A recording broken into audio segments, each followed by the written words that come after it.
자, 7번째 썰 한번 가보도록 하겠습니다.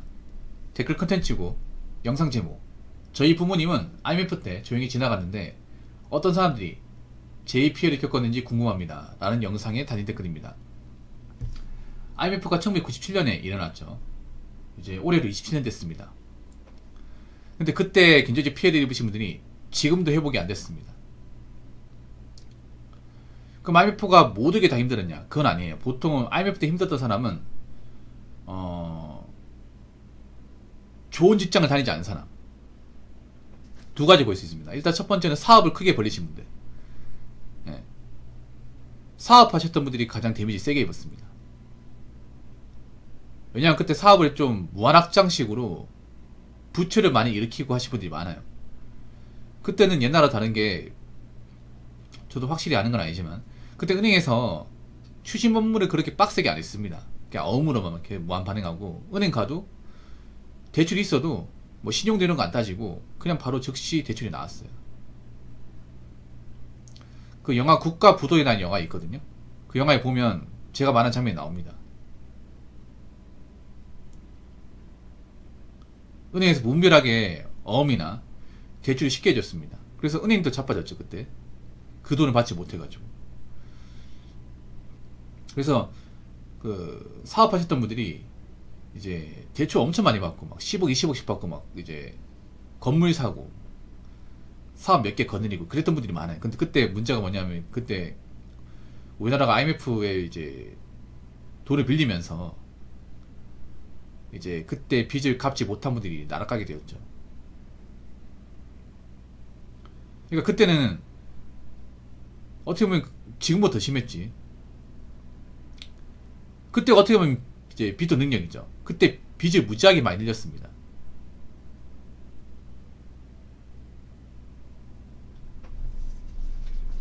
그리고 두 번째로 이제 피해 보신 분들이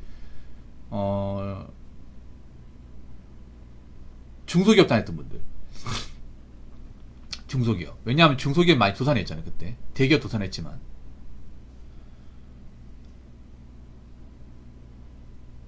그때 중소기업이 많이 없어졌어요. 중소기업이 수급을 못하다 보니까 회사가 많이 없어지고 정리되고 그랬죠. 물론 대기업도 많이 정리되긴 했지만 가장 밑당에 있는 사람이 피해 많이 본 것 같아. 그리고 IMF 때 오히려 기회를 보신 분도 많아요. 그때 현금 자산 있는 분들 오히려 기회를 봤습니다. 예. 그때 현금을 많이 소지하고 있는 분들은 어떻게 보면 신분 상승의 기회였습니다. 누구한테 위기가 아니었습니다. 오히려 그때 현금으로 한 8천에서 1억 있는 분들은 매물을 나온 집을 샀습니다. 그때 강남의 어떤 그런 좋은 집도 매물로 나왔습니다. 왜냐하면 강남에 살았던 분들도 사업을 무진장 벌렸다가 이 대출 빚을 감당하지 못해서 집을 내놓는 사람도 많았거든요. 그것도 제가 말씀드린 국가 부도의라는 영화에 나옵니다. 네. 그때 강남 이제 아파트도 막 1억 원대 초반이고 막 1억 밑에도 있었죠. 네. 아마 그 강남에 아파트 가지고 있는 분들 사업가가 많았을 거예요. 월급쟁이보다. 근데 이제 빚을 갚으려고 하니까 감당할 수 없는 거죠. 집 팔고 나오신 분들이 많았어요. 그때 현금 있는 분들이 그 집을 사들였죠. 그런 집들 얼마 됐습니까 지금. 예, 그때 사들인 분. 그때 집을 사면서 그 상류층 올라가신 분들이 많아요. 그러니까 이 경제 위기라는 게 모든 사람한테 다 위기가 아닙니다. 준비가 되어 있는 사람한테는 기회일 수도 있는 겁니다. 앞으로 이제 우리나라에 이제 찾아오게 되는 그런 경제 위기도 마찬가지예요. 누구한테 위기겠지만 누구한테 기회가 될 수 있는. 그럼 누구한테는 기회가 될까? 제가 봤을 땐 그래도 현금 자산 있고 능력 있는 분들은 기회가 되겠죠. 근데 그런 분들이 많지 않습니다. IMF 때도 현금을 많이 확보하신 분들, 자산이 많은 분들 많지 않았습니다. 지금도 대한민국 보면 현금 자산 있는 분들 많이 없습니다. 통장이 2억 이상 있는 분들 별로 없습니다. 다 뭡니까? 다 빚만 있습니다. 대출금이 있고. 집이 전부인 사람도 많죠. 우리나라 순자산 보면 순자산의 거의 대부분이 부동산입니다. 근데 부동산 경기가 안 좋잖아요. 부동산이 잘 안 나가지 않습니까? 막상 급한 현금이 필요한데. 오히려 난 지금이 IMF 때보다 더 심각하다 생각을 해. 네, 더 심각하다 생각합니다. 개인의 빚이 너무 많아요. IMF 때는 이 정도는 아니었어. IMF 때는 기업의 빚이 많았지만, 사업가들의 빚이 많았지만, 지금은 개인의 빚이 너무 많습니다. 너무너무 많습니다. 그래서 한번 위기가 찾아오면 IMF와는 다르게 좀 큰 폭풍우처럼 다가오지 않을까 싶습니다. 자, 댓글 한번 읽어보도록 하겠습니다. 당시 중1, 아버지 제조 PCB 공장 운영하시고 아파트 2채, 자동차 3채 있던 걸로 아는데 빨간 닥지 그때 처음 봤네요. 어음이 많았던 걸로 알고 있습니다. 그거 다 휴지 조각되고 거실도 없는 방 2개짜리로 쫓기듯이 이사 갔네요. 그 이후 15년을 거기서 벗어나지 못했습니다. 가게는 IMF 이후로 아직도 일어나지 못하고 있네요. 그나마 지금은 제가 빌라 하나, 차 한 대 빚 없이 가지고 있는 게 다행이라면 다행인 듯. 열심히 사셨네요. 이분이 중1이라고 하면 1998년에 중1이니까 아마 지금 나이로 치면 아마 40 정도? 85년 정도 되겠네요. 여러분, 이때 IMF 때는요, 중소기업 운영하신 분들도 잘 나갔습니다. 잘 살았어요, 여러분. 그냥 100평짜리 공장 운영하신 분들도 집 가보면 으리리했습니다. 왜 우리 드라마에 보는 왜 정원 딸린 그 2층 복층주택 있죠. 예, 그런 집에 살았던 분도 있었어요. 지방에도 그런 집 비싸고, 지금도 광역시 같은데 복주택 비쌉니다. 비싼데 그런 집 살았습니다. 아파트도 좀 큰 평수 한 40평 두 방에서 50평. 저도 놀러 간 적이 있어요. 아버지 공장 하시는데 그 어릴 때 한번 갔던 적이 있어요. 집이 50평이 넘었던 걸 기억나요. 방 하나가 우리 집 방독 하나 합친 것보다 더 컸으니까. 근데 그랬던 친구가 사업이 망하면서 산동네로 이제 이사 갔던 기억이 나요. 네. 그때 이제 소공장 운영하셨던 분들이 많이 힘들었을 겁니다. 많이 힘들었을 거예요. 왜 그러냐면 보통 중소기업이 현금 거래를 하는 게 아니라 뭘 하냐면 어음 거래가 있어요. 어음. 이것도 영화 국가부도의 날에 옵니다. 국가부도의 날. 네. 거기서 이제 배우 허준호 씨가 나오거든요. 허준호 씨가 이제 중소기업을 거느리고 있는 사장으로 나옵니다. 소규모 사장. 중소기업 사장이면 나는 그래도 먹고 사는데 부담이 없어요. 근데 이제 그 백화점하고 거래 틀려고 하니까 그쪽 이제 관계자가 1억짜리 오더를 주는 거예요. 1억짜리 오더. 큰 오더죠. 소기업에서. 근데 오더를 주는데 어떤 말을 하냐 하면 그러면 계약은 어음으로 이런 말 하는 거예요. 그래서 아니 어음이라뇨. 우리는 현금결제 원칙인데 하니까 이제 옆에 동업자가 야 그냥 해. 우리가 언제 이런 게 잡아보겠어.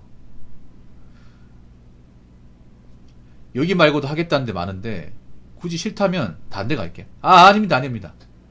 제가 할게요. 어음 1억요. 어음 결제 많았어요. 어음 일종이 뭐냐 하면 약간 그 증서 같은 거예요. 증서.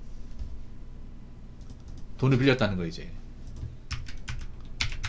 보여주기 위한. 현금 아니에요. 현금 아닌데 그런 거예요. 내가 이 사람한테 돈을 빌렸다는 걸 이제 증명하기 위해 일종의 약간 유가증거 같은 거. 네. 그래서 집집마다 어음 같은 거 있죠. 어음 종이도 있었고 장부 같은 어음 몇 장씩 가지고 차용증 같은 거죠.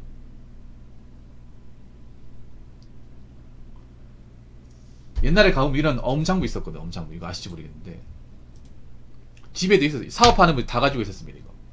예. 그러니까 뭐 어음 같은 거 있잖아요. 그 적어가지고 도장 찍고 서로 주고 이런 거 있었습니다. 요거 혹시 아시는지 모르겠는데 요거 요즘에 이거 없죠.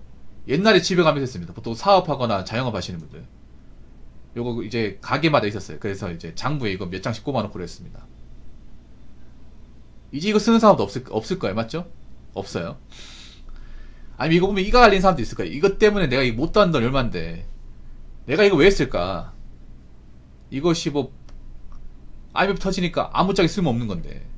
이게 이 어문화가 이게 뭐 일반 소기업만 그런 게 아니라 중견기업 대기업도 이거 쳤었어요 여러분. 그때 단위 더 컸어요 여러분. 일반 소기업도 뭐 1억 2억에 있지만 좀 큰 기업도 막 10억 20억씩 이렇게 어음을 쓰다 보니까, 대기업은 뭐 몇천만 원씩 업 쓰다 보니까 이제 이런 엄 같은 거 없는 거죠. 여러분 이거 가게 하시는 분 다 가지고 있습니다. 이거 아직도 기억나요? 보통 이제 장사하시는 분들 보면, 기업 하시는 분 보면 약서 보면 거래장이라고 해서, 거래장은 지금도 있잖아요. 그 쪼매난 장부 있죠. 네, 보통 공장하면 두 개 꼭 있습니다. 맞죠? 요거하고 엄 종이하고 거래장에서 왜 수첩처럼 달린 거 있잖아요. 거래장.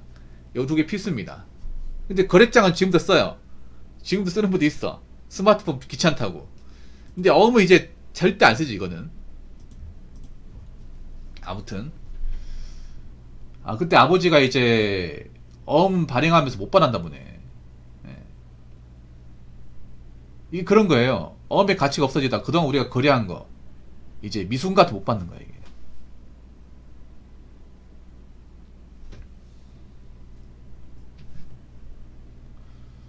야, 아파트 두 채 아깝다 맞죠?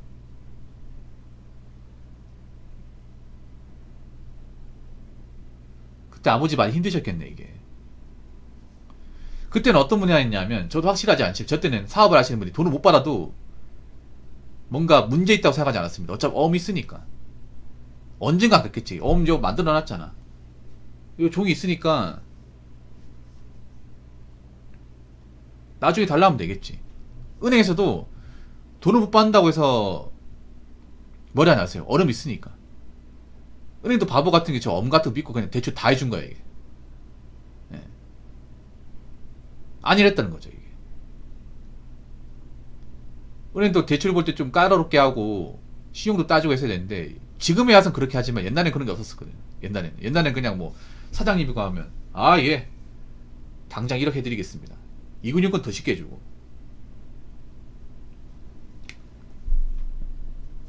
당일날 1억 그냥 바로 대출해주고. 그러니까 엄 주면 막 대출해주고 그랬다니까 여러분. 은행도 엄을 믿었다니까. 근데 그 엄에 아무 소용 없는 거야. 그 은행도 돈을 못 받는 거예요. 그래서 은행이 망하는 거지. 그때 IMF 때 엄 무한 발행하고 이제 엄 믿고 돈 빌려주고 했다가 못 받은 은행 많잖아요. 그래서 망한 거예요 여러분. 지금처럼 대출했으면 안 망했지 지금. 그래서 지금 보면 많은 시중은행이 이제 대출 요건을 엄청 까다롭게 하는 게 IMF 때문에 그렇게 된 거예요. 아무튼 앞으로도 내가 봤을 때는 빚진 분들 많이 힘들 겁니다.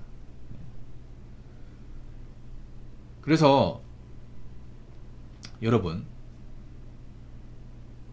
지금 빚을 벌리지 마시고 능력에 맞게 사시기 바라겠습니다. 제2의 IMF의 대상이 되지 않으려면. 무슨 말인지 아시겠죠? 자, 이상으로 7번째 썰 마치도록 하겠습니다.